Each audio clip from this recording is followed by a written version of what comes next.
مسئله هست که اگر یک کشور روزه دارد در روزی مثلا دوشنبه، یک کشور دیگر روزه دارد در روزی سه شنبه، پیروی از کی میکنیم؟ مثلا یک کشور ماه را دید، مثلا در مدینه یا در مکه ماه را دیدند، آیا اجازت است برای مردم ماوراءالنهر، مثلا مردم ما در دیار مثلا آسیای میانه ایستاده پیروی به عربستان سعودی کنند؟ این مسئله اختلافی هست و اکثر علما رحمت الله علیه میگن که هر یک کشور مطلع خود را دارد، یعنی به رؤیه خود اهمیت میدهد، یعنی هر یک کشور باید ماه را ببیند. حتی بعضی علما رحمت الله علیه ذکر کردند که اگر یک شهر از یک شهر دیگر 2226 کیلومتر مسافت داشته باشد الکی پیروی نمی کند.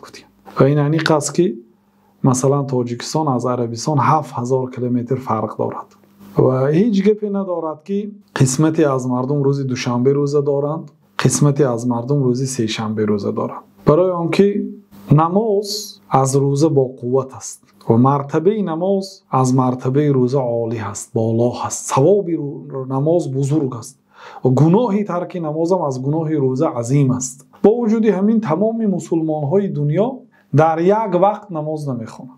مثلا بعضی برادرها الان بامداد میخوانند و بعضی انسان ها خفتن خواندن و بعضی انسان ها مثلا پیشین خواندن. الان زمین که دایره شکل هست، وقتی نماز از این کشور به آن کشور فرق میکند. بنابراین روزه هم یعنی که شرط نه که تمام مسلمان های دنیا در یک وقت در یک روز سحری کنند. بعضی انسان ها سحری میکنند، بعضی انسان ها افطار میکنند. همین گونه نماز بعضی ها بامداد میخوانند، بعضی ها خفتن میخوانند، بعضی ها پیشین و عصر میخوانند. هیچ گپی ندارد.